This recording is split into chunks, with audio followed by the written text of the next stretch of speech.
Business બંધ કરવાની નોબત કેમ આવી જાય છે?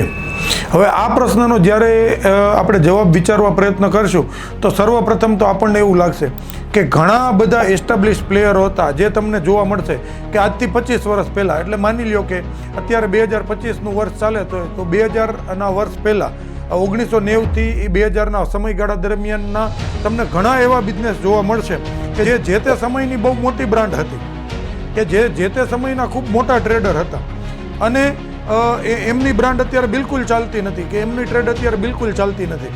તો તમે નેક્સ્ટ સ્ટેપ જોવા પ્રયત્ન કરશો કે શું એ બિઝનેસની ખરેખર એમને જરૂર જ નહોતી, કે શું એ બધા જ છે એમણે બીજા બિઝનેસમાં સ્વિચ કરીને અને એનાથી બી મોટો ટ્રેડ કરી લીધો છે? તો એ પણ ડિટેલમાં તમને જોતા જરૂર લાગશે કે ના, એ બધા જ બિઝનેસમેન મિત્રો છે કે જે એક બ્રાન્ડ લઈને બેઠા હતા, કે એક ટ્રેડ લઈને બેઠા હતા, એ એમનાથી મોટી બ્રાન્ડમાં કે એમના તો મોટા બિઝનેસ વોલ્યુમમાં સ્વિચ નથી થયા અને છતાં પણ એમના બિઝનેસ બંધ થઈ ગયા. એટલે કે એ જે બિઝનેસ બંધ થયો એનાથી બી નાનો બિઝનેસ અત્યારે કરે છે, અથવા તો એ સેમ બિઝનેસમાં ઘણું વોલ્યુમ ઘટી ગયું છે. તો એવું કેમ? તો એટલા માટે તો એ વિચારવાની વાત છે કે માત્ર બિઝનેસ શરૂ કરવાથી, માત્ર બ્રાન્ડ શરૂ કરવાથી, માત્ર શોપ શરૂ કરવાથી એ દરેક વસ્તુ થઈ જવાની નથી.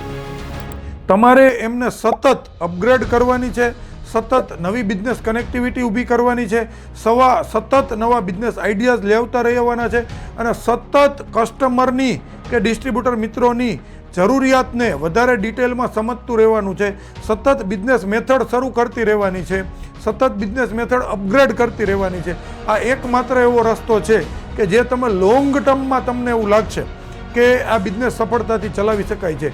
અને એના માટે જ હું ઘણી વખત મેં જૂના વિડીયોમાં બી કીધેલું છે કે ટાટા એન્ટરપ્રાઇઝ છે, ટાટા બિઝનેસ ફોરમ છે, એમાંથી શીખવા જેવું છે કે કેમ એનો બિઝનેસ છે ઇન્ડિયામાં જ 150 કરતાં વધારે વર્ષથી પણ ચાલે છે. અને અત્યારે તમે કોઈ પણને જનને પૂછશો તો એવું કહેશે કે ના, એ હજી બી 100 વર્ષ પછી આનાથી બી વધારે સારી રીતે ચાલતો હશે. તો કેમ?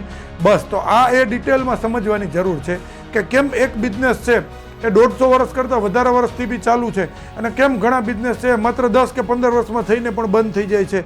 તો આ બે વસ્તુ વચ્ચેનો શું ફરક છે એ સમજવા તમે પ્રયત્ન કરશો એટલે તમને એનો જવાબ પણ જરૂરથી મળી રહેશે.